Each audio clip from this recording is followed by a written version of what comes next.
দীর্ঘ 45 বছর পরে আমি আজকে আপনাদের সাথে আপনাদের এই গ্রামে ছিলাম এবং ঈদ করতে পেরেছি, যদিও ঈদটা একটু ভিন্ন ধরনের ছিল। তো আমি আপনাদের সবাইকে অনেক ধন্যবাদ জানাই, শুভেচ্ছা জানাই যে আপনারা এখানে ঈদ উদযাপন করে নামাজ পড়তে আসেন, মসজিদ প্রতিষ্ঠা করেছেন সবার সহযোগিতায়। তো আজকে আমি একটা বিশেষ একটা কথা বলবো, তারা হচ্ছে কি, এই আমি দেখলাম যে এই এলাকাতে একটা কনফিউশন আছে বা একটা বিভ্রান্তি আছে যে মসজিদ কোথায় হয়, কিভাবে হয়। হ্যাঁ, তো আমি এদেশে আজকাল এত বেশি ভালো বুঝি না। একটা কথা আমার জানা আছে যে মসজিদ করলে নাকি ওয়াকফ করতে হয়। ওয়াকফ অর্থ হচ্ছে কি, সহজ ভাষায় বলি, আমি যতটুকু বুঝতে পেরেছি যে কারো একটা ব্যক্তিগত জায়গা, ব্যক্তিগত খেয়াল বা জমি যখন বলে দেয়, যে সমাজকে বলে দেয় যে এইটা এই জায়গাটা আমি ব্যক্তিগত ভাবে ব্যবহার করবো না, এবং জনগণের স্বার্থে ব্যবহার হবে, সেটা স্কুল, কলেজ, মাদ্রাসা বা বিশেষ করে মসজিদের ব্যবহৃত হয়। তো সেরকম আমি একটু বলতে চাই, আমরা এখানে যে মসজিদে বসে আছি সেটা একটা এই ওয়াকফ করা জায়গা, আপনাদের জন্য নিশ্চিত মসজিদের জায়গা। কোনোদিন এই মসজিদ কেউ ভাঙতে পারবে না, আমি পারবো না, আমার ছেলেমেয়েরা ভাঙতে পারবে না। আমি নিজে জায়গা কিনে দলিল করে ওয়াকফ করে, গ্রামের অনেকেই ছিলেন এখানে, আমাদের সবার নাম বলতে চাই না, যে আপনি চাচা ছিলেন, আরো অনেকেই ছিলেন ব্যক্তিবর্গ, সবাইকে নিয়ে এই রেজিস্ট্রার অফিসে গিয়ে আমরা ওয়াকফ করেছি আগে, তারপর আপনাকে ফাউন্ডেশন দিয়েছি, এটা ক্লিয়ার। আচ্ছা, দ্বিতীয় কথা হচ্ছে কি, আর একটা কনফিউশন এখানে হচ্ছে কি, ট্রাস্ট সারা পৃথিবীতে আছে, সারা বাংলাদেশে আছে, যেমন নাকি ইসলামিক ফাউন্ডেশন, সারা বাংলাদেশে কয়েক হাজার ব্রাঞ্চ আছে, এটা একটা ট্রাস্ট। ট্রাস্টটা হচ্ছে কি, ট্রাস্ট অথবা ফাউন্ডেশন যেটা একই কথা। সারা ক্লিন্টন ফাউন্ডেশন, কার্টার ফাউন্ডেশন, আমেরিকার প্রেসিডেন্টের নামে ফাউন্ডেশন আছে।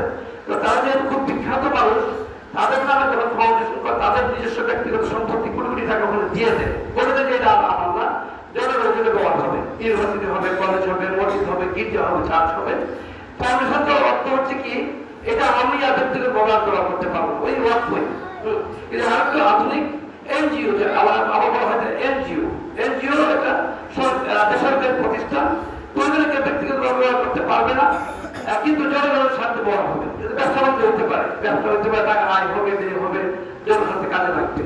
তো এখানে আশেপাশে আমি ট্রাস্টের নাম আমরা শুনে করেছি, ফাউন্ডেশনের নাম শুনি নেই, এই প্রথমবার।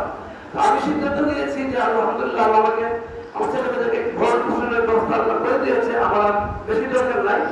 এই জায়গাটা কিনে আমি কাজ করেছি যেন চিরদিন যেন আপনারা এটাকে ব্যবহার করতে পারেন।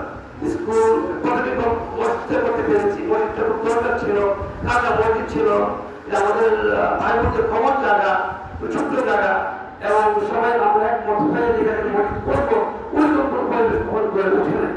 উনারা বিধায় আমি আমার চাচার কাছ থেকে, চাচার ভাইদের কাছ থেকে জায়গাটা কিনেছি এবং আমি ওয়ার্ক করেছি, তারপরে মসজিদের প্রস্তাবনা দিয়েছি, পরে এটা লিগেল হালাল মসজিদ।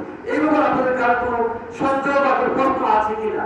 আমি প্রশ্ন নিতে চাই, কারণ প্রশ্ন থাকবে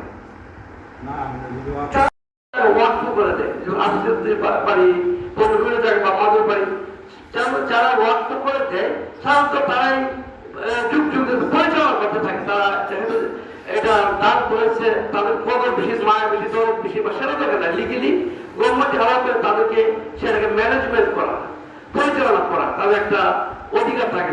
এইভাবে কোনো যদি মতামত থাকে বা উদ্দেশ্য, এইভাবে যদি কোনো দ্বিমত থাকে, এটা আমাকে বলে দেন, এখন না আমাদের পরে বলে। তো সেই হিসেবে আমি এই মুহূর্তে এটা প্রেসিডেন্টের দায়িত্ব পালন করতেছি এই ট্রাস্টে, এবং ট্রাস্ট এটাকে পরিচালনা করে। এখন ট্রাস্ট মানে হচ্ছে কি, প্রাথমিকভাবে আমি টাকা পয়সা, দল সম্পত্তি একটা ফান্ড দিয়েছি, সেটা মূল্য দেব। এই ট্রাস্ট হওয়ার ফলে অন্য কেউ ওই ট্রাস্টে যোগদান দিতে পারবেন,